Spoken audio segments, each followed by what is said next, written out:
बिस्मिल्लाहिर्रहमानिर्रहीम। अस्सलाम वालेकुम डियर स्टूडेंट्स, उम्मीद करती हूँ आप सब खैरियत से होंगे। आज का हमारा लेसन है मोमिनों में सबसे ज़्यादा कामिल ईमान वाले वो हैं जो इखलाक में सबसे अच्छे हैं। Now we are moving towards our lecture number 26, chapter number 3, biodiversity. Topic name है हमारा कंजर्वेशन ऑफ बायोडाइवर्सिटी। बायोडाइवर्सिटी जो है वो वैरायटी है among species with in species, या हम कह सकते हैं मेजरमेंट है किसकी वैरायटी की कि लिविंग ऑर्गेनिजम्स के दरमियान किस हद तक पाई जाती है। और कंजर्वेशन कहते हैं महफूज करना, प्रिजर्व करना। तो क्वेश्चन ये राइज होता है कि हमारे पास ये नौबत ही क्यों आई कि हमने बायोडाइवर्सिटी को जो है वो कंजर्व करना है, हमने उसको महफूज करना है। तो कंजर्वेशन ऑफ बायोडाइवर्सिटी की जो पीछे रीज़न है सबसे ज़्यादा वो ये है कि लास्ट सेंचुरी, पिछली सदी के अंदर जो है वो लॉस ऑफ बायोडाइवर्सिटी जो है वो इंक्रीज़ होता जा रहा है। लॉस हमारे पास जो है बायोडाइवर्सिटी का वो इंक्रीज़ हो रहा है, और इसकी सबसे बड़ी रीज़न जो है हमारे पास वो है ह्यूमन एक्शन।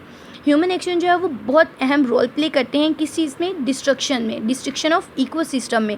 इकोसिस्टम की तबाही के अंदर जो सबसे बड़ा रोल है वो ह्यूमन एक्शन का है, और वो किस तरीके से है कि इंसान अपनी सरगर्मियों की वजह से कैसे डिस्ट्रक्शन का सबब बन रहा है। उसकी सबसे बड़ी रीज़न है डिफॉरेस्टेशन, कि हम डिफॉरेस्टेशन कर रहे हैं।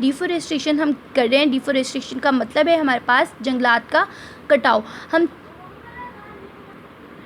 नेक्स्ट स्टडी कर रहे हैं स्पीशीज़ के बारे में। स्पीशीज़ जो हैं वो एक्सटिंक्ट हो रही हैं। अब एक्सटिंक्ट का क्या मतलब है कि नो डाउट जब उनके अंदर कोई शक ना रह जाए कि उनकी जो वैरायटी है, उन स्पीशीज़ का कोई लास्ट इंडिविजुअल जो है वो ज़िंदा है, उस चीज़ में कोई शक बाकी ना रह जाए, तो उस चीज़ को हम कहते हैं एक्सटिंक्ट कहते हैं, यानी कि नापैद हो जाना। कोई भी उनकी वैरायटी जो है वो एग्जिस्ट ना करे, इसके अंदर कोई शक व शुबा ना बचे, तो उस चीज़ को हम एक्सटिंक्ट का नेम देते हैं।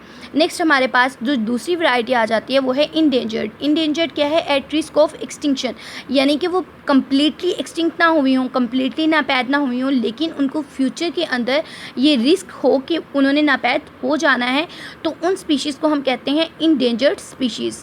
तो हमारे पास अगर स्पीशीज़ जो हैं वो इसी तरीके से एक्सटिंक्ट होती रहेंगी तो स्टेबिलिटी जो होगी हमारे इकोसिस्टम की वो हार्म्ड हो जाएगी। हार्म मीन्स उसको नुकसान पहुंचेगा स्टेबिलिटी को हमारे इकोसिस्टम की।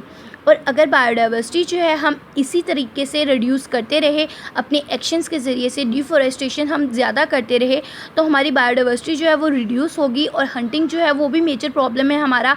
तो उस वजह से हमारे पास बायोडाइवर्सिटी जो है वो डिक्रीज़ होना स्टार्ट हो जाएगी, तो हमारा जो इकोसिस्टम है वो कोलैप्स कर जाएगा।